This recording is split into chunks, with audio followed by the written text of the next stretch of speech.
Hey everyone, welcome to Nurse Talk. I'm Mike. And I'm Chris. And today we're doing a special review for The Mandalorian. That's right, it has been released officially on Disney Plus, and we will be reviewing each and every episode for you on a weekly basis as they come out.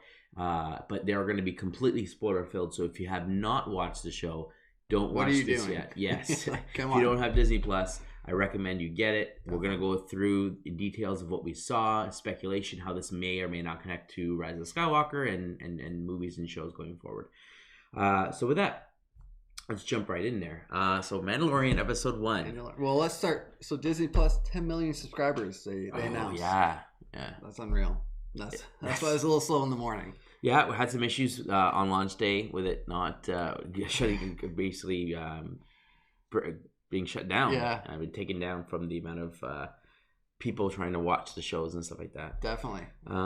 But was able to kind of get it up and running within the same day, which is good. I think it was a few hours. Oh, yeah, they were pretty quick. By noon, I believe everything was up and running, which is nice.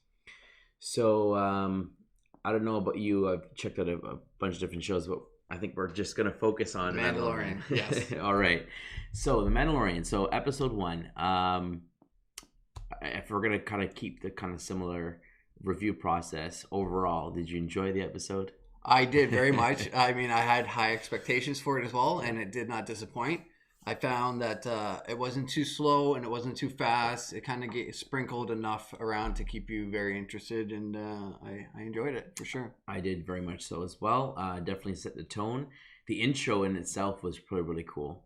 But yeah, the show is Star Wars. You get the Star Wars feeling. It definitely I like that it is taking place in a time that's not familiar. I mean, a lot of years had taken place between episode 6 and episode 7. That's right. So this is the first show that's kind of going into that span, and there's so much that they can do, and I'm glad that they're doing it. Yeah, it's a nice different perspective of what's going on in the Star Wars universe. Yeah, and telling someone who's not in the Skywalker saga, having it kind of outside, which is nice as well. Absolutely. So, okay. So, I mean, the show starts off, and this is the spoiler section. So, again, don't watch this part if you haven't seen the show.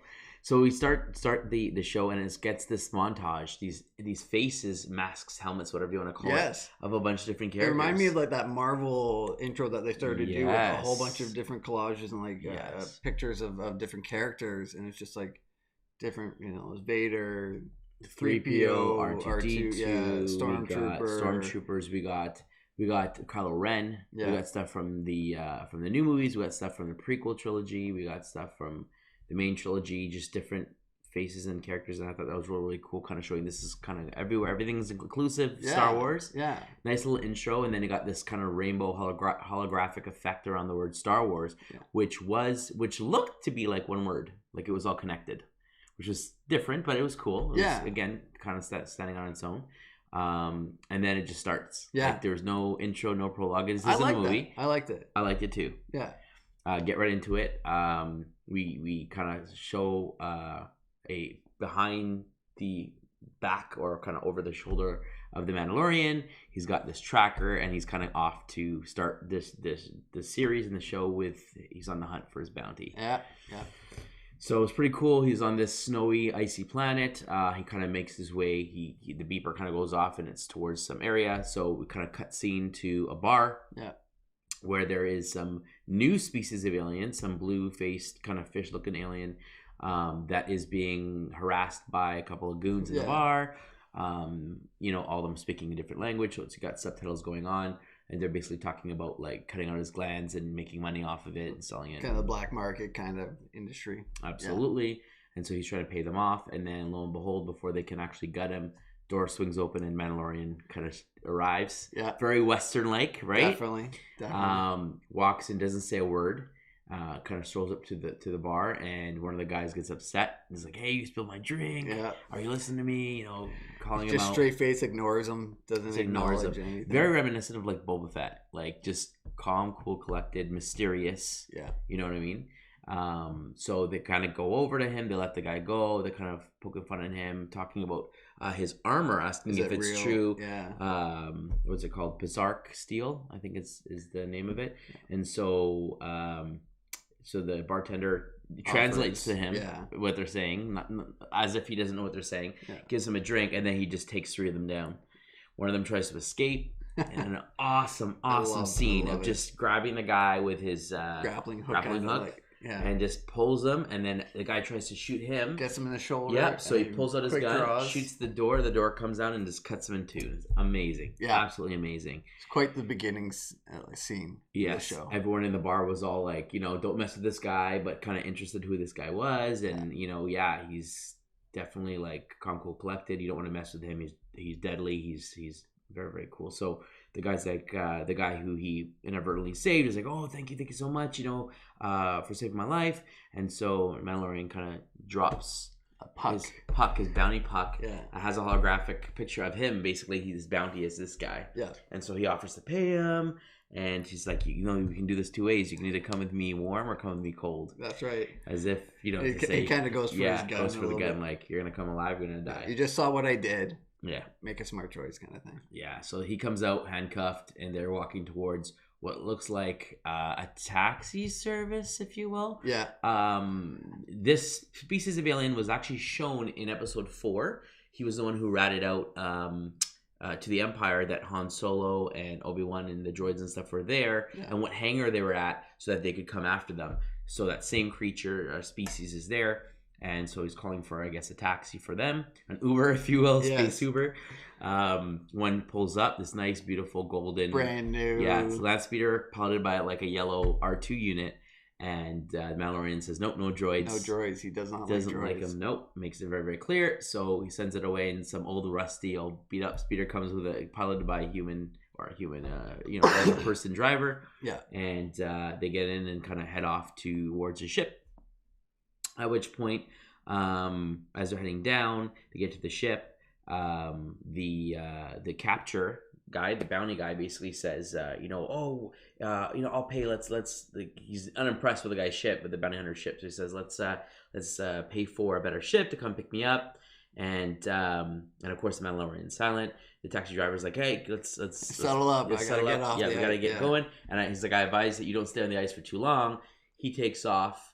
And we see in the distance that his whole ship and himself gets swallowed up by some huge beast that's under the ice. That's right. So, they are heading towards their ship, and the beast is heading towards them. And just as the beast is about to jump up and eat the bounty, Mandalorian pulls him inside the ship. Turns out to be some hybrid walrus crocodile type beast. Yeah. Who knows what it is? But again, new creatures, new worlds. It's pretty awesome. So it's attacking the ship. They're trying to take off. And it's pulling the ship down. So Mandalorian gets up. He grabs his special rifle that has a shock prod in the front. A trident-looking rifle. Yeah. And shocks the beast off of it. That's it. Now, when I first saw that rifle, yes, it reminded me of Boba Fett's first TV appearance. Yes, in the Star Wars special. That's it. That was the weapon. That's the exact weapon. Yeah, we didn't see it in any of the movies. No, but they brought it back for the show, which I thought was a great little Easter egg to bring back. The first view of a Mandalorian was Boba Fett. Absolutely. And then you get this kind of throwback to him. Absolutely. So Jon Favreau, being a huge fan of both Boba Fett and Star Wars, he did say that a lot of people will see a lot of Easter eggs and stuff, and he did mention the Christmas special was also part of where he's drawing inspiration from, and this was absolutely the weapon taken from that. Yeah. So that was pretty cool. On the ship as they're taking off, a lot of chatter from the bounty, and the Mandalorian is just silent. And so he I guess formulates the plan to try to find a way to get off the ship or whatever. So he comes up with an excuse to go to the washroom. He sneaks up on the ship and accidentally discovers his weapons cache of all these crazy different weapons that he has. And then he ends up saying a bunch of carbonite frozen bounties, essentially. Looks like they've mastered the technology this is after for that. The Jedi, so it makes sense. So, they tested it on Solo, it works, and now that's the going bounty hunter special. So now everyone can use that as a bounty hunter, and they know that their bounty will be safe. Now, it's an easy way to transport them. And for him to have that technology on the ship is pretty cool, too. So the guy's going through. A lot smaller now. They've compacted it. So the guy's going through. The bounty's going through, and he sees we got like a Rodian, a Greedo looking character. You got like a female character and a male character, and then he's talking like aloud, thinking that he's in the cockpit. Turns around and the Mandalorian's there. Yeah. Grabs him, sticks him in the carbonite, freezes him up, And that's the last we hear of That's our it. That's of our it talking from the friend. bounty. I don't even remember his name. I don't think they even mentioned his name. I don't believe so. Yeah, wasn't even relevant, but Yeah. it was pretty cool. So really awesome scene. You know, the show gets started up with a great fight scene, and when it shows the Mandalorian symbol, when it says Mandalorian, was it after this part when he freezes it, or was it after he shocked the animal? I think it was after. No, it was this after part. the freezing. Yeah. Yeah, kind of like boom, Mandalorian. This is where we're Yeah. going. Really cool. Really awesome. Great little sneak peek at what the life of a bounty hunter is, Absolutely. especially a Mandalorian bounty hunter. Yep. Then he kind of arrives at a planet. He heads off to meet, I guess, a colleague who I guess gave him the bounties. Yes. To kind of again collect on his bounty. So he kind of gives him proof that he's collected them. He tries to pay him in imperial credits. Yeah. And he's like, I don't know if you realize the Empire's no longer around. They're gone. So these aren't good for me. So he pays him half in some other currency. But he says that they still pay. They still cash out. Yeah, but So he they doesn't still want have anything to some. do with it. Exactly. He's like, I'm done with that. So he pays him. He says half with some other currency. I didn't catch what it was, but some other currency. And then he talks about, you know, other bounties and stuff. And none of them seem to be as much money as he's looking for. Well, he also says the character played by Carl Weathers. He also says he has other people in the guild. He can't give them all to him. Mm-hmm. But he has this one big one that's, you know, there's no puck, there's face to face. That's right. Which is very uncommon, I guess, in this kind of industry. But because it's such a high end client, they want it to be face to face. That's right. Yeah. So he's intrigued. So he decides to go off to meet this guy. So he heads off, and then you see them kind of like emptying out his ship. Like he's not even there. They're going out, taking in the frozen people. It's like, it's just regular life at this point, right? Yeah. So collect his bounty and stuff. So it's cool. Like they scan it and stuff. It's pretty cool. So he heads off, and then we see in the marketplace, as he's kind of walking to meet them, we see this roasted quacking monkey lizard. Yes, and one in a cage waiting one in a to be cage, next. yeah. It's basically, again, nod to Jabba the Hutt and the creatures there. We see some Jawas. We see some other familiar aliens that you see. And you see a lot of new creatures and stuff, which I appreciate. Yeah. He then goes into down these steps into this hallway. It's very, you know, quiet and dark and stuff. He gets into the door, opens up, and what do we see? Stormtroopers. Just waiting. He kind of waits. Yeah, like, what is this? It startles him like, is this, you know, what's going on here? Yeah. Where's Stormtroopers doing here at this place I've been sent to? 4 of them, I believe, and they're all battle worn and stuff, the armor. And then there's a guy with literally a necklace with the Imperial insignia on it. And so it's like, okay, this is one of the last remnants of the Empire. And I'm sure there's more scattered throughout the galaxy, but it seems that way. Once the Death Star exploded again, it seems like they all kind of scattered to, you know, kind of pick up the pieces where they could and reform themselves. And we know that they eventually become the First Order, the remnants and other people who join their cause. So, so this particular guy, again, don't remember the name. I watched it a couple of times. I don't recall his name. He explains to him that you know, he's very, very expensive, but they want the best. And they got a specialty mission. And then some guy walks in and startles the Mandalorian. So he pulls out his guns. All the stormtroopers pull the guns on him. They're like, put your guns down. And they talk about it being 4-1 odds. And he likes his odds. He's like, I like my odds. Yeah. Like, that's so cool. Like, yeah, you guys aren't taking me down. Yeah. So, so anyway, so long story short, they kind of settle it. He says, okay. He goes, where's my puck? He goes, there is no puck. It's very, very secretive. All I can do is I can give you the last known location. And and he asked for the digits, tracking beacon, and the digits, and he goes, I can only give you the last 4, which supposedly is the age of the person. I guess the first is the name or whatever. Yeah. And so he finds out that the bounty is a 50-year-old man, woman thing, alien, if you will, creature. So he's looking for someone that's 50 years old, and their last known location, and he has a tracker on that location to hopefully narrow down.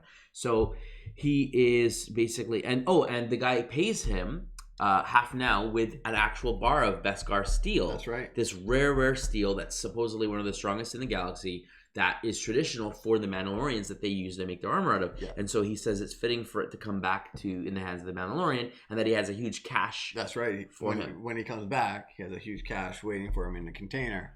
And that is balancing everything to bring it back to the Mandalorian after a time. Absolutely. And so he takes it back to what we find out is his guild. So he walks in, there's a bunch of Mandalorians in there, different outfits, different helmet styles. He walks into a hallway, sits down, and then there is another Mandalorian that's making what looks like to be armor. Yeah. And has a cool helmet. Very Spartan looking, I thought, with the way that the eyes were cut in and stuff like that. It had some horns on it. Now, the horns reminded me of when Darth Maul took over Mandalorians. Yeah, that's right. That's it right. Might have been an offshoot of that guild. Could be. Back then. Could be. So we know that this is a guild of bounty hunters. Most of them are Mandalorians, but obviously there are some that aren't. Yeah. And so he kind of goes there and he hands off the bar of Beskar steel and some money. We find out that the armor maker is a female. Yeah. And she's very interested in like, oh, you got some of this. Where'd you get it from? And he talks about a job. And so she ends up going to melt it down and asks him about his insignia. Have you gotten it yet? Or has it been revealed to you? And he says, not yet. Yeah. And then she melts it down and then makes him a shoulder piece, which normally I guess would have the insignia on it because just looking at Boba Fett, he has his insignia on there. He also has a scarf and stuff like that. So I guess at some point in they're bringing up, they're raising, we find out that they get pieces and stuff as they get higher status. I guess we'll get more details into that. But anyway, she makes it. She says there'll be a lot extra that they can use for, what was the term they used? The not foundlings, but something to do with found, right? Yeah, foundlings, I believe. And he said, I was once one as well. Yes, so basically the Mandalorian name for the Jedi's younglings, which are the young kids that they trained as Jedis, this is the same things that people that they found that would be indoctrinated and join the Mandalorian gangs. Orphan kids. I don't know if they have the blood of the Mandalorians that they find or just other orphan people who they take in. But either way, we know that we get flashbacks while she's making his pauldron, if you will. Flashbacks of his parents being killed and him being abandoned and left in some sort of a box. Yeah, they kind of hide him. There's some bombings and shootings and stuff like that. And we don't see who it is. We see red lasers, so it could have been the Empire. Correct. It could be just rebels. It could be war. We don't know. We just know that they were attacked. His parents were killed, and he was left. I like that they sprinkled in this little bit of background already in the first episode. Sometimes it takes longer before we see what the background is of the main protagonist. But this time is, they kind of sprinkled a little bit of background. A little bit of what his life's like. Insignia, asking about that, and him not quite knowing his way yet, or not knowing where he belongs 100%. So this is kind of the route he goes with bounty hunting and Absolutely. stuff. And we get to know right off the bat he's not the only Mandalorian left. The clans are still there. We know from like rebels and stuff like that. Like you see young ones, old ones as he's walking down the hall. So there's still a lot around. Absolutely. And so he kind of heads off with his new shoulder pad, his new pauldron, and heads off to the planet to collect on his bounty. So here we kind of flash forward to a new planet-looking new planet, very rocky and whatnot. He arrives, and some beast called a purg or a pug or something like that. Grup, I can't remember the name of it now. They ride them. But anyhow, so comes out and starts attacking him. He pulls out his flamethrower and it bites his arm, so he misses the flamethrower. I'm like, ooh, this is interesting. He's getting taken down by a beast. Yeah. He gets one arm free, only to get the other one captured by the beast. But he ends up being able to shoot a dart into its neck, kind of electrifies. So someone else shoots a dart. I thought someone else shot the dart on the second one. So both of them are from that person. Oh, I thought the first one was his and the second one was someone else. Okay. Either way, they get taken out. So another one comes after him, gets taken out, and it turns out to be an Ugnaught that speaks basic or English, and it's played by Nick Nolte. Yes. So that was pretty cool. It actually fits very well for that kind of character. Oh, yeah. For his voice and just the way he speaks is fantastic. So he saves his life, and so they get to talking, and he talks about like other bounty hunters coming here and failing and whatnot, and that he's going to need his help. And he's like, how many of them been successful? He says, none of them. He says, I don't want your help. Yeah. So they have this kind of back and forth. And he has this funny thing, this weird, what do you want to call it? Like, unique characteristic about him where he always says, he always ends his like, I have spoken. Yeah. That's his way of like finishing everything. It's like, I have spoken. This is what's happening. I've spoken. You don't have a say in it. Done. It just finishes the deal. So, so he basically says like, you're going to need me. I have to teach you how to ride these things, or thank you for helping me capture them, whatever. And so they kind of go back to his place. He's going to teach him how to ride one of these beasts. You kind of see a funny scene of him trying to ride it, gets knocked off. Yeah, he's frustrated. He's like, I give up, give me a speeder, I want to get out of here. And the Ugnaughts like, no, like this is something that you need to do. And talked about like the Mandalorian, some history about them, saying you are a Mandalorian. Mandalorians used to ride this creature. I can't remember the name of it, but it sounded like a huge creature, like a dragon or something, right? I'm assuming that's what their symbol is. The thing with horns, I'm assuming that's what he's referring to. That's what the thing they rode. Possibly. But he was talking about them as being like a tamer of beasts and all this kind of stuff. So he kind of gives it a second try. He's able to tame the beast. He's able to get on top of it, ride it, impresses the Ugnaught. And Basilic? No. Might be. I'll keep looking while you. So they head off. They start riding towards the bounty, and so they talk about splitting the money. And he says, "No, I don't want the money. I just want your ride. Yeah, the beast you helped me capture. Yeah."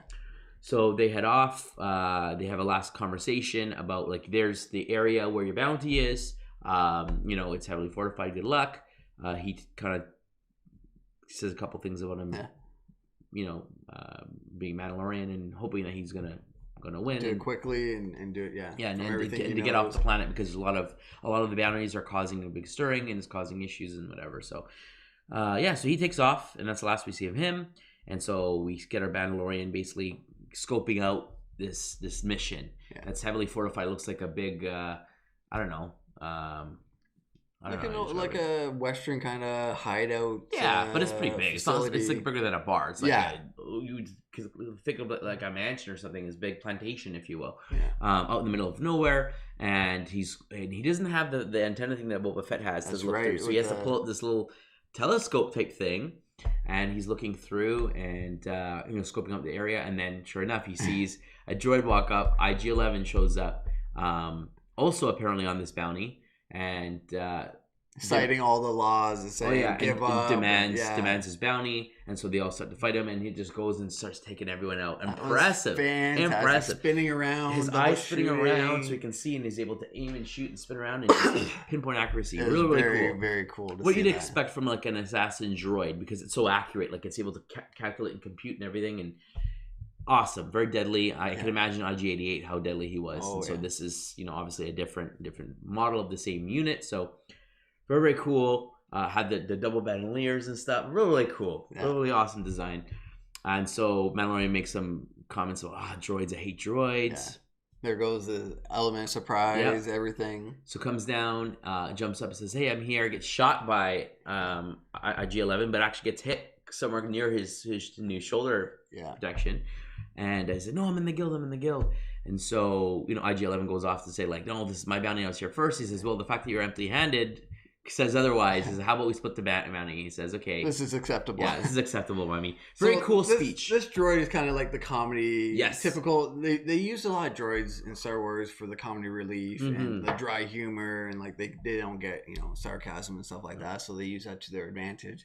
And so it works. Yeah, it works. And this character is played by Taika Waititi. Yeah, who's pretty funny. He's been in the the last Thor movie, so he's worked well with all the Marvel guys. He was Drog in Thor Ragnarok. That's right. The rock guy. Yeah. So he was funny in that as well, and he's just supposedly a naturally funny guy. So casting him in that character suits absolutely. So they're going off. They're battling. More guys are pulling out. They're getting pinned down. They're having fun. IG-11 has a moment where he's talking about like self-destructing because his programmed to not be captured, and so he's like, "I'm going to initiate shutdown sequence." And then Mandalorian's like, "No, stop that now." So there's funny banter, a lot of laughs there. They end up taking down most of the guys. Then a big, huge cannon shows up. They both come out like, "Okay, let's finish this off," and get scared by the cannon. It tells IG-11 to cause a distraction so he can take out the cannon. IG-11 runs out, ends up getting shot by the cannon multiple times, falls down. Mandalorian comes out, grappling hook again, spins the cannon around, shoots the guy on it, jumps on, and as it's spinning, just takes everyone out. Really cool. Awesome. Something you'd expect like Boba Fett or someone to do. Just really awesome, cool shots. I'm disappointed they didn't use Boba Fett more in the movies, but I'm very happy to see the Mandalorian action and kind of get a feel. Get what you want. What Boba Fett would have been like, and absolutely. So awesome scene. I thought IG-11 bit the dust, but nope, he comes Gets back up. That's it. He's like, let's get into it. Like, how are we gotta open the door, and they both look at the door and they both look at the cannon, and then all you see is like bullets and stuff flying through, busting the door down. Yep. They both walk in this cool Western. You get the silhouettes, and it looks like in the black, it looks like Boba Fett and IG-88. It's obviously Mandalorian and IG-11 coming through the door, and one guy runs out. Mandalorian kills him. Yeah. And so they're looking, and so IG-11 says he scans. He says there is a life form still alive. So they got to find it. So Mandalorian is using the beacon, narrows it down to it looks like some sort of pod, some sort of sphere. And so they're heading into it. And so they open it up and he says, oh, I thought it was supposed to be 50 years old. And then IG-11 says something about like, oh, well. Some creatures, age differently. And, that's right. And then we kind of get a back shot. We see two big, long green ears. And bam, we get a front face of a baby Yoda species alien. Which they have yet to announce what species it is. It's still unknown, very mysterious. But that is so awesome. The fact that another generation gets a new creature. We know that they're highly force sensitive. The only two ever known is Yaddle, the female in the Jedi Council, and Yoda, of course, himself. So, is there a planet still out there? I mean, if Yoda was taken as a kid, he wouldn't remember much about his planet and his history, right? It's all mystery. It's all unknown. So could the planet still be out there? Could there be a lot of these species? Or could this just be some last one that was born sometime? Like, because it's 50 years old. So you kind of have to wonder, like, when was this born and whatever? And, there has to be other species to make the baby, or was it more with the Force? We don't know. Yeah. But, so IG-11 basically says, my orders are to terminate. Correct. He pulls a gun on the thing, and the Mandalorian's kind of like, I had orders to bring it in. Yeah. And so IG-11 is literally about to pull the trigger, and then we see bang. So they zoom up on the Mandalorian face, and then you see bang, the flash. And then we see IG-11 fall backwards with a hole in his head, and the Mandalorian holding a gun. So he kills IG-11 in order to save the young child. That's right. And it's very, very cool. And then kind of reaches out, and Yoda's head, I'm calling it Yoda. The young creature reaches up to grab his hand, and it ends. Very, very awesome surprise ending. Did not expect that at all. No, that was not spoiled at all. Like, no one really thought about that. But I think it's a great twist. Oh, absolutely. It's fantastic. No one saw it coming. It's something that everyone wants. They want to know more about Yoda, his background, what species is he. And this could be the opportunity, especially trying to get away from all the Skywalker stuff, to introduce this new species, a new background, and finally bring the Force into the show if they want to. Because George Lucas has always kept Yoda's species secret on purpose. Yep. He thought it would be great for the story, but now that they're expanding, I think it might be a good time for them to, expand on what the species was, his background, the history, and truly give that background. No, so here's the thing. So, the Mandalorian, Boba Fett, he was a bounty hunter. Bounty hunters are neither... Most people say they're neutral. They're neither good or evil. They just collect their bounties and go. However, the majority of them in the movie are considered evil because they tend to take a lot more bounties for the Empire and do a lot more missions that are to kill innocent people in some cases. Not always, but in some cases. And so, Han Solo was wanted by Jabba the Hutt. He did break the laws and whatnot. So, that's fine. But Vader sent them out to set a trap for Luke. And, Luke at this point hadn't done anything wrong. So we look at them as evil, bounty hunters, generally speaking. They're willing to do anything for the pay. That's right. And the Mandalorian, you start to show off with him coming in, and he kind of saves the guy, but then he's like, you're my bounty, and he takes him and freezes him. You think, is this good guy, bad guy? Is he just here to collect his bounty? And at the end, you have the decision of like, well, the Empire said, we want to bring him in, but if it all comes down to it, kill it, and bring him to death. It kind of shows that he is kind of good. He has his job as a bounty hunter. He's going to do what he takes to get the job, but he still has morality in him. That's right. To make the decision of. And I think the reason also that he didn't want to kill the young one is kind of, again, that whole like foundling, that whole like you lost your parents, you're by yourself, and you were taken in, and maybe he sees that in the creature and like, oh, you're by yourself, you're orphaned. I'm not going to kill you. I don't want to take you in. And the fact that the Empire wants it so much kind of alludes to, this could be, again, a very force-sensitive creature. Yeah. They might want to harness its power for themselves or take control of it to use it for themselves. Having a new Master Yoda on the Empire would make a huge difference. A new replacement for Vader and the Emperor and whatnot. So there's so many possibilities. And the show is obviously early on. So until we see the first full season, it's going to be hard to know. But do you think that this could lead into some nods to Rise of Skywalker? Could this creature be much older now? Because we know that, First Order and stuff is years and years past. If it's only 50 years and a baby, and we know Yoda lived in his 900s, right? Early 900s. Yeah. So it could. I think they might be trying to separate it and start something brand new away from the whole saga. But I wouldn't be surprised if they try and sprinkle in a character or two from this the show to kind of show, you know, continuity. It's like, oh, this is part of the universe, even though it's, you know, kind of separate. Absolutely. So, I mean, they could bring it. I'd be interested to see how they bring this creature in, or anyone else. Like they could bring basically a Yoda-style creature back. That's right. And he could be a new Jedi that's being trained by whatever happens at the end of Skywalker, which is weird because you look at Yoda as the most powerful Jedi who is training all these new people. Jedi Order basically collapses. It's now starting anew with like Luke, who was trained by Yoda and Obi-Wan. Yeah. But then he gave up. And so Rey kind of self-trained and kind of learned a little bit from Luke. And I guess we'll find out in Rise of Skywalker. She just completes her training on her own, I assume, and from the books. And then what is she, or depending on how it ends, are the remnants now going to train this new creature? Like, I don't know. It's going to be interesting to kind of see what happens. Oh, definitely. And they could take it so many different ways, which is fantastic as well. Now, for IG-11, I assume that the Mandalorian is going to rebuild him and reprogram as a I wouldn't be surprised. It's a droid. Because he already said, you know, you're not too bad for a droid. That's right. So he kind of got that little attachment. He did. I think he shot him to just stop him. Yeah. Get his bounty back. And like, just kind of reprogram him. Oh, yeah. And kind of go. We know that droids and, can be rebuilt if you got the parts. So exactly. So I see him coming back as, you know, a sidekick partner kind of character in that way, which is. But they're gonna have a rivalry. If his memory is, if it's not wiped, or he's gonna. I think they're gonna wipe it, but later on they could say that, you know, he remembers that, and it could be a plot in the series as well, which is fantastic. Yeah. The other thing is, I have a feeling they might make the Mandalorian somewhat related to Boba Fett. Either, you know, he was part of his guild, or, you know, part of his, you know. It's possible. I mean, we don't even know if Boba Fett's dead. I mean, before they killed all the Expanded Universe books and made it Legends, you know, there are stories of him crawling out the Sarlacc pit and being alive. And because this takes place after Return of the Jedi, Return is where he fell into the pit. That's right. It's very possible that Boba Fett could show up in the show. That's true. He comes back, and they're like, oh, we thought you were dead. And he clouds out, and this is how they bring him back into canon. Yeah.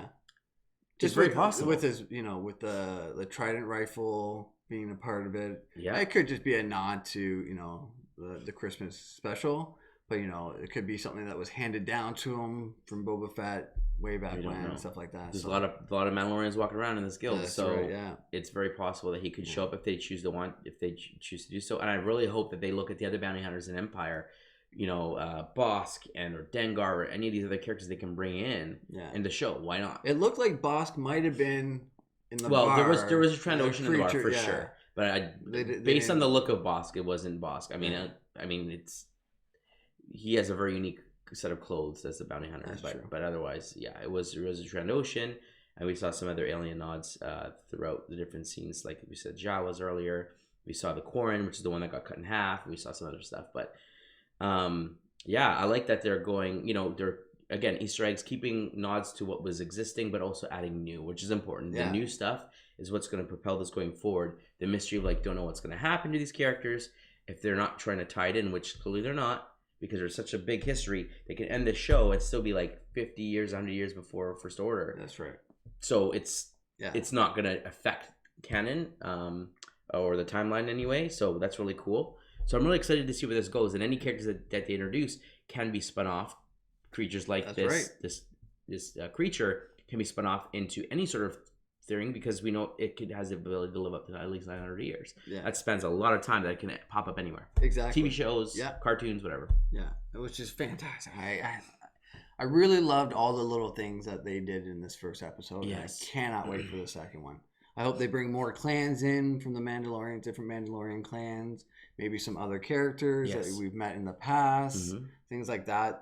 They have such a wide array of things that they could do. Yeah, now I'm not expecting any sort of Jedis, because we know that at this point, we know that, you know, Luke is Jedi Master. He's off to training people. This is a time of unrest and unruly in the galaxy. Again, it's like the Wild West, you know, anything goes. There's no real power. So, no, I'm not expecting Jedis, because at this point, the only Jedi is Luke, right? So, and that's fine. But there's so much stuff they can introduce the Force. They can introduce stuff like that, even though there's no Jedi lightsaber battles, and that's so cool how they can implement that. I'm really still show how the Empire is kind of, you know, trying to rebuild the Empire. We could see more of them, like, and a better connection to, like, First Order, and again, different factions of them too. They could all be Empire, but, you know, IG-8 was hired by someone. And could Thrawn show up potentially? Could, like right? A mission off on a planet, blah blah blah, part of the Empire, part of this, whatever. Yeah, it's possible. It's definitely possible. Which is, there's so many theories that could be thrown around right now. Yeah, there's so many connections that can be made, and because Dave Filoni is being part of the creative mind on this with Jon Favreau, and he's done Rebels and he's done Clone Wars, he's finishing up Clone Wars final season. You definitely see Filoni's touch on this. You can see the nostalgia factor in here. Like I wouldn't be surprised if that Yoda thing was Filoni's idea, not Favreau's idea. Like it's just something that's a Filoni thing to do. Yeah, really, really cool. So yeah, overall, man, awesome first episode. Definitely great start to the series. I kind of hate that it's weekly now because I want to binge watch it. I would love to sit down and get through it. But on the flip side, we get to do a weekly review for you guys. Every new episode, our plan is to review that, kind of go over it, see how it fits in, what we like and didn't like about it. But that's great. Yeah. Any other thoughts about the show? Anything you wanted to mention that you wanted to bring out? Or no, I think I covered everything. Okay. Yeah. Just can't wait. I mean, I don't know which way they're going to go. Sam are going to find out and then start going, sending other bounty hunters after. Yes, well, we haven't got introduced to the female character. Yeah, I can't remember her name. Kara someone. Yeah, she was MMA fighter and whatnot. Yeah. So, she's part of the Lego set. She's a big prominent character of the show. That's right, Gina Carrero. That's it, Gina Carrero. And we don't know, I would assume episode 2, she's going to get introduced. Yeah, I was surprised that she wasn't introduced in the first episode, but, Well, they got to space it out. Yeah, exactly. They need to leave some stuff. Now, if I remember, they don't state it here, but I think for the first season, I'm pretty sure it's only 11 or 13 episodes. It's not like a 20-episode run. I'm not too sure. It's small and short and sweet, which is great. So our hope is we're not going to get any of those filler episodes that's the episode was okay. Not much happened. Exactly. If it's this short, it'll be important in telling the true story and getting to the end point of the season. Absolutely. So overall, high hopes. Very high hopes, especially after this first episode. Yes. They just raised my hopes even more. So yeah, the only thing that would have made it better for me is if they ditched IG-11 and made it IG-88. And went with that. I'm not sure why they didn't, but maybe, we'll find out later on why. Yeah, and if they do introduce them and there's a IG-11, IG-88 battle, who knows? Yeah. There's so many things they can do. So, kudos to Dave Filoni and Jon Favreau. Excellent start. We're really looking forward to it as Star Wars fans. We love the show so far, and we have high hopes and are sure that it will continue to be a success. But with that being said, fans, why don't you let us know what you think? If you've seen the show, drop a comment below. Let us know your thoughts on the surprise twisty ending there. Did you expect that? What are your thoughts? Do you have? Yeah, I'd love to know. Do you feel that this will, branch off into other shows and or movies? I know it's very, very early, but we'd love to hear your comments. Let us know. You can send us an email at nerdstalkinfo@gmail.com. And if you'd like to support us, please subscribe to our channel, like the videos, and as always, friends, stay nerdy.